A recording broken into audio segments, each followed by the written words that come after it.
एक बिटिया, एक लाडली, एक सुकुमारी, वह अपने पिता का घर छोड़ती है, अपने पिता को छोड़ती है, मां की गोद छोड़ती है, भाई का साथ छोड़ती है, सखियों का, सहेलियों की वो हंसी ठिठोली छोड़ती है।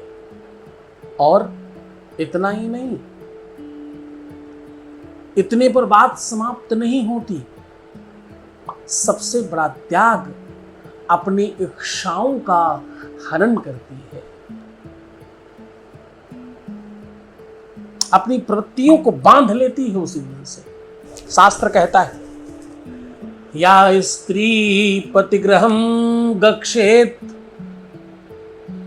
त्वक्ता स्वगृहे सदा सा यज्ञवत् पूजनीया धर्मपत्नी सदा स्मृता। ये गुह्यसूत्र नाम के एक पौराणिक ग्रंथ का इस सूक्ति ध्यान है। इसका अर्थ है, जो स्त्री अपने मायके को त्याग कर पति के घर अपनी ससुराल चली जाती है, वह पूजनीय हो जाती है, वह धर्मपत्नी कहलाती है और सुहागिनों में उसका सर्वोच्च स्थान हो जाता है। एक स्त्री जब सुहागवती होती है तो सौभाग्यवती होती है। या देवी सर्वभूतेषु, वो फिर मातृरूपेण संस्थिता हो जाती है। और यही बात नहीं समाप्त होती, फिर देहि सौभाग्यमारोग्यम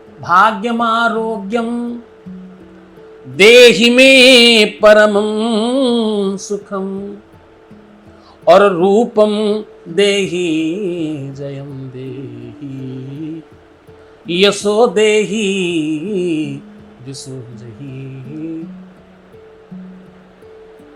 फिर वो रूप स्वरूप, सौंदर्य, उसकी गरिमा, उसकी प्रतिष्ठा, उसका आत्मसम्मान सब पति के चरणों से इस प्रारंभ हो रहा है। और बदले में वो क्या मांगती है, आपसे अपेक्षा क्या करती है, तुमसे चाहती क्या है? ना तो उसे अलग से स्पेशल धन चाहिए, ना कुछ बहुत वैभव चाहिए, केवल स्नेह, केवल सम्मान और केवल वह आश्वासन कि उसी व्यवस्था के साथ उसे रखूंगा जैसे सर्वश्रेष्ठ रखा जा सकता है। जिस तरह से उसे अपनाया गया है वैसे ही उसे समझा जाएगा और उसे अर्धांग का हक और अधिकार दिया जाएगा। इतना ही तो चाहती।